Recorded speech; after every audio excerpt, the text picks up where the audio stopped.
Welcome to our first episode of the Abbasid State History series, where we will review the emergence of the Abbasid state, which marked a critical turning point in the history of Islam and Muslims.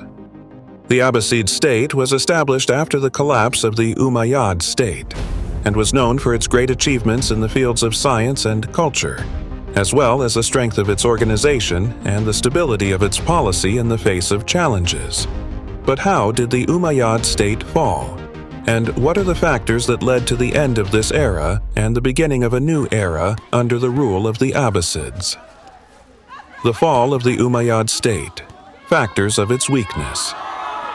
With the passage of time, factors of weakness began to creep into the entity of the Umayyad state, gradually forming a set of reasons that led to its fall. These factors can be summarized in the following points. Discrimination between Arabs and non-Arabs.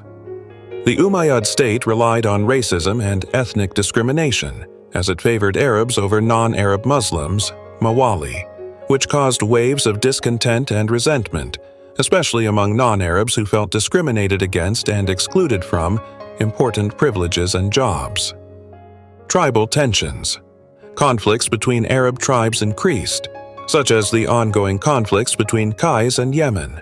This negatively affected the unity of the state, as these tensions led to the division of societies and increased chaos, which led to the weakening of the Umayyad authority. Weakness of the rulers at the end of the Umayyad rule. The efficiency of the caliphs declined in the last decades of the Umayyad rule, with an increasing tendency towards luxury and corruption, which made them unable to face the growing challenges and confront internal crises. Manifestations of popular discontent. Widespread movements of discontent began to appear, especially among the weaker classes of society, in addition to the emergence of groups with sectarian and ideological orientations opposed to Umayyad rule, such as the Kharijites and the Shiites.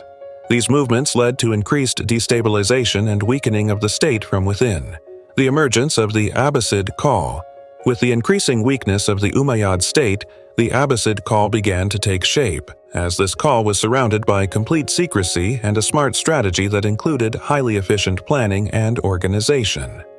The Abbasids relied on attracting and uniting the various groups affected by the Umayyad rule, with a focus on the eastern region of the state, especially in Khorasan.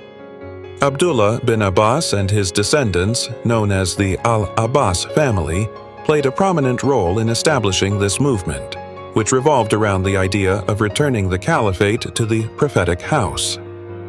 The Abbasids chose Khorasan as their starting point, as this region included a large percentage of non-Arab Mawali who suffered from discrimination, and was characterized by its distance from the Umayyad capital, which made it a fertile environment for the revolution against the Umayyad rule. Here, the Persian families played a decisive role in supporting the Abbasid call, as they considered this revolution an opportunity to get rid of Arab control and revive their role in society. The Abbasid call also enjoyed the support of the Alawites, who had long been at odds with the Umayyads due to their grievances against the Prophet's family. Although the Alawites did not have complete control over the Abbasid revolution, their support legitimized this call, as the Abbasids adopted the principle of contentment from the family of Muhammad to gain the sympathy of the masses. With the increasing momentum, the Abbasid call spread rapidly until it reached the decisive confrontation with the Umayyads, which we will discuss in the next episode.